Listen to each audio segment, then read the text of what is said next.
Est-ce un lieu de sécurité, un lieu de ressourcement, un lieu de méditation, un lieu de mise au point ou un lieu de prière? C'est sûrement tout cela à la fois. The storm is passing over. The storm is passing over. The storm is passing over.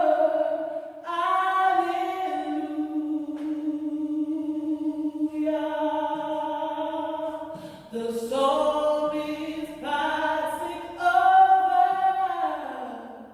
The storm is passing over. The storm is passing over. Hallelujah.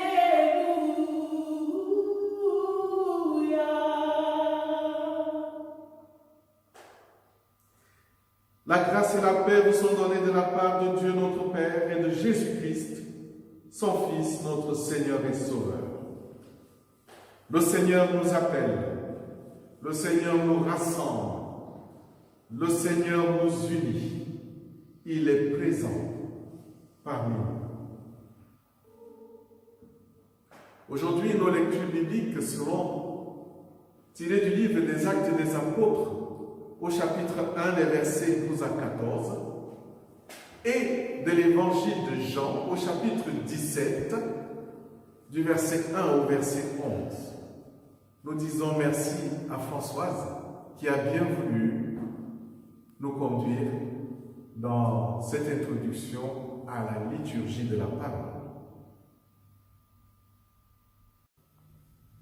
Seigneur, toi qui es un de nous, toi qui es aussi en nous, fais que tout le monde te voie aussi en moi, que je prépare le chemin. Garde-moi dans ton amour comme tu veux que les autres demeurent dans le mien. Fais que je ne désespère jamais car je suis dans ta main et en toi sont toute force et bonté. Donne-moi un cœur pur afin que je voie, un esprit humble afin que j'entende, l'esprit de l'amour afin que je te serve, l'esprit de la foi afin que je demeure en toi. Amen. Actes des Apôtres, chapitre 1, versets 12 à 14.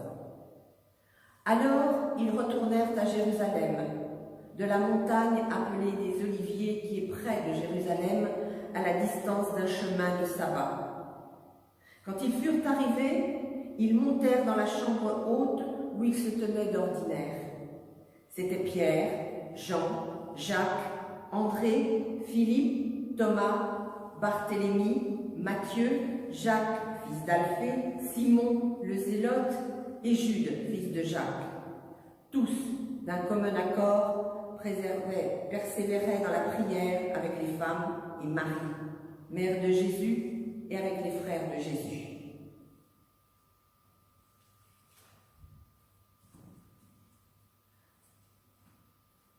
Épître de Jean, chapitre 17. Après avoir ainsi parlé, Jésus leva les yeux au ciel et dit « Père, l'heure est venue. Glorifie ton Fils, afin que ton Fils te glorifie, selon que tu lui as donné pouvoir sur toute chair, afin qu'il accorde la vie éternelle à tous ceux que tu lui as donnés. » Or, la vie éternelle, c'est qu'ils te connaissent, toi, le seul vrai Dieu, et celui que tu as envoyé, Jésus-Christ. Je t'ai glorifié sur la terre, j'ai achevé l'œuvre que tu m'as donnée à faire. Et maintenant, toi, Père, glorifie-moi auprès de toi-même de la gloire que j'avais auprès de toi avant que le monde fût. J'ai fait connaître ton nom aux hommes que tu m'as donnés au milieu du monde. Ils étaient à toi et tu me les as donnés. Ils ont gardé ta parole. Maintenant, ils ont connu que tout ce que tu m'as donné vient de toi. Car je leur ai donné les paroles que tu m'as données. Ils les ont reçues et ils ont vraiment connu que je suis sorti de toi et ils ont cru que tu m'as envoyé. C'est pour eux que je prie. Je ne prie pas pour le monde, mais pour ceux que tu m'as donnés, parce qu'ils sont à toi. Et tout ce qui est à moi est à toi, et qui est à toi est à moi. Je suis glorifié en eux. Je ne suis plus dans le monde, et ils sont dans le monde. Et je vais à toi. Père Saint, garde en ton nom ceux que tu m'as donnés, afin qu'ils soient un comme nous. Les disciples après l'ascension. Jésus vient de monter au ciel et les disciples sont un peu désemparés. Ils retournent dans leur refuge habituel, là où ils avaient leurs habitudes déjà, depuis la mort de leur maître, la chambre haute à Jérusalem. Est-ce un lieu de sécurité, un lieu de ressourcement, un lieu de méditation, un lieu de mise au point ou un lieu de prière? C'est sûrement tout cela à la fois. Le désarroi dans lequel il se trouve libère toutes sortes de sentiments allant du plus stressant au plus méditatif. Sophocle disait un jour que les stupides qui possèdent un bien ne s'en aperçoivent que si ce bien leur est enlevé. Mais moi je crois que les disciples ne sont pas stupides. Oui, les disciples de Jésus n'étaient pas stupides, puisqu'ils appréhendaient déjà le moment où le Maître n'étant plus là, ils affronteraient la solitude et surtout l'adversité de ceux qui combattent la parole de Dieu. Ce qui aurait été plus arrangeant, c'est que ce moment arriva le plus tard possible. Mais malheureusement, ce moment est arrivé beaucoup plus tôt, et les voilà dans le désarroi, malgré les annonces et les enseignements de leur Maître Jésus-Christ. Souvenez-vous de ces adieux dans le chapitre 14 de Jean, où il leur disait « Je m'en vais vous préparer une place ». C'est dans ce même chapitre qu'il leur promet la venue du Saint-Esprit, le Paraclet, l'autre consolateur, pour qu'ils ne connaissent pas la solitude. Oui, Jésus arme ses disciples contre la solitude. Mais leurs yeux, embués de larmes, et leur esprit envahi et accablé par la tristesse de la séparation, les conduit vers un confinement, oui, un enfermement, qu'ils considèrent dans un premier temps comme un lieu de sécurité. Ce lieu de sécurité qui deviendra peu à peu un lieu de ressourcement, de méditation, oui, un lieu de mise au point et de prière d'ailleurs. Ils ont oublié qu'ils sont précédés par une promesse, l'accompagnement du Saint-Esprit. Et cette intercession sacerdotale de Jésus dans l'évangile de Jean au chapitre 17 que nous avons entendu. Et parlant de cette prière, j'aimerais vous dire que Saint Augustin, dans son livre intitulé « Le libre arbitre », disait que la plupart des humains sont des idiots. Et il renchérissait en disant « ça aussi on le sait ». J'ose penser qu'il le disait parce qu'en tant qu'enseignant des Saintes Écritures qu'il était, il ne comprenait pas comment les humains pouvaient ne pas s'apercevoir qu'ils étaient grandement aimés par Dieu qui leur avait envoyé son Fils Jésus-Christ. Surtout quand on sait l'importance et l'attachement qu'un moine de cet acabit peut avoir ou accorde à la notion du salut. Cette ignorance pousse l'humain vers le désarroi qui trouve chez La Rochefoucauld une autre maxime, une de ses expressions les plus pointues, non sans un certain humour, car il disait On trouve des moyens pour guérir de la folie, mais on n'en trouve pas pour redresser un esprit de travers. Comment ne pas comprendre que l'amour et l'unité font partie des bases fondamentales qui non seulement régissent les relations entre Dieu et les humains, mais aussi entre les humains. Ceux qui ne le conçoivent pas ont quelque part un esprit de travers, car Dieu nous crée pour nous aimer, pour nous encourager, pour nous consoler les uns les autres. Dans cette intercession, Jésus fait une sorte de bilan qui ressemble à une évaluation finale de son propre ministère. On y trouve des expressions au verset 4 qui inspireront d'ailleurs l'apôtre Paul lorsqu'il affirmera avoir combattu le bon combat de la foi dans 2 Timothée 4.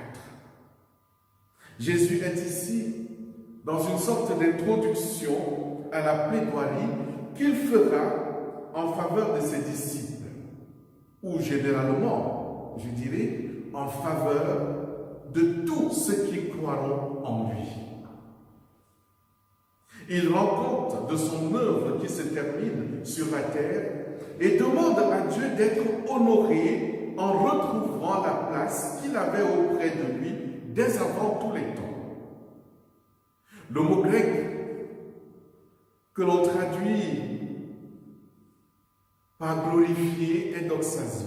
Et je me demande d'ailleurs dans quelle mesure ce verbe honorer qui est doxazo, honorer, glorifier, dans quelle mesure en français on n'emploierait pas surtout le mot honorer au verset 1 et au verset 5, quand Jésus parle de lui, pour que la gloire soit uniquement réservée à Dieu, comme le dit l'un des principes de la réforme que nous répétons si souvent. À Dieu seul la gloire.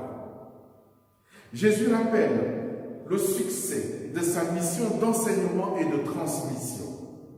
Je leur ai donné la parole que tu m'as donnée. Je leur ai donné les paroles que tu m'as données et ils les ont reçues. Ces versets résument en quelques mots ce ministère assez particulier du Fils qui retourne vers la maison du Père. Ce résumé n'est pas gratuit, car il est la base sur laquelle reposera l'intercession de Jésus-Christ. Au verset 11, quand il dit « Père Saint, garde en ton nom ce que tu m'as donné, afin qu'ils soient un comme nous. » Son unité avec le Père ne fait aucun doute. Elle est la source de sa confiance. Chers amis dans le Seigneur, Jésus étant notre référence, les questions suivantes deviennent chez nous naturelles. Avons-nous pris à cœur d'intercéder pour ce que Dieu nous a confié? Et si la réponse est oui, ce que j'espère, quelle est la base sur laquelle repose notre intercession? Si la liste de ce que Dieu nous a confié peut être plus ou moins exhaustive, cela dépend de chacun et de son libre arbitre. La prière ou les pensées positives, comme disent les têtes bien pensantes, pour eux, peuvent suivre. Mais quelle serait la base de notre intercession? De mon point de vue, et à partir des témoignages de Jésus-Christ et de Paul, chacun doit pouvoir trouver la base de son intercession dans sa vocation.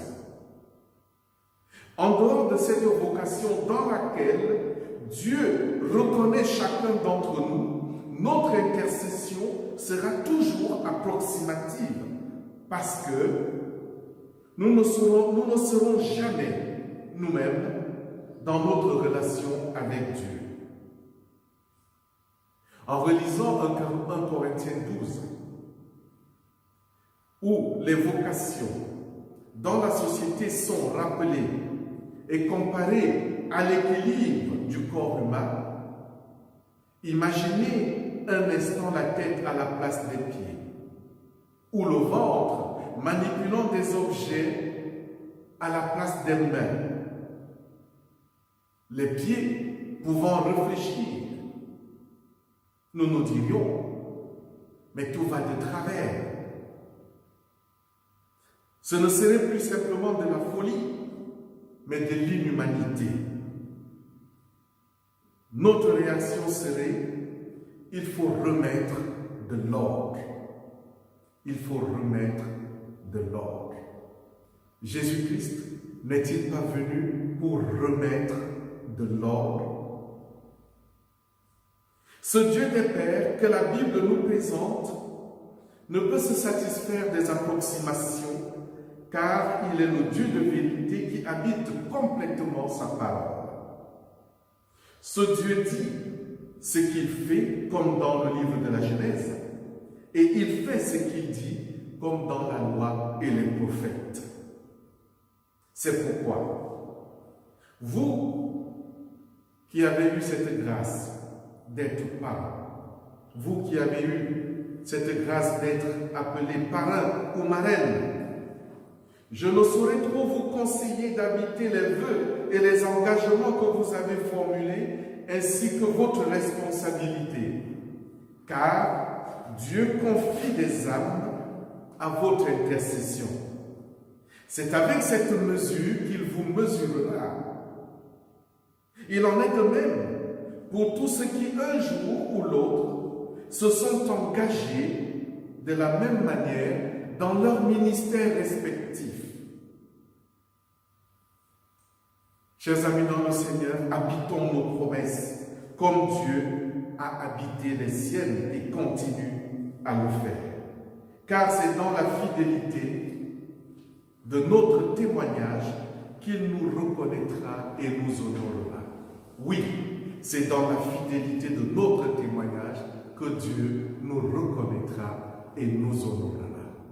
Amen.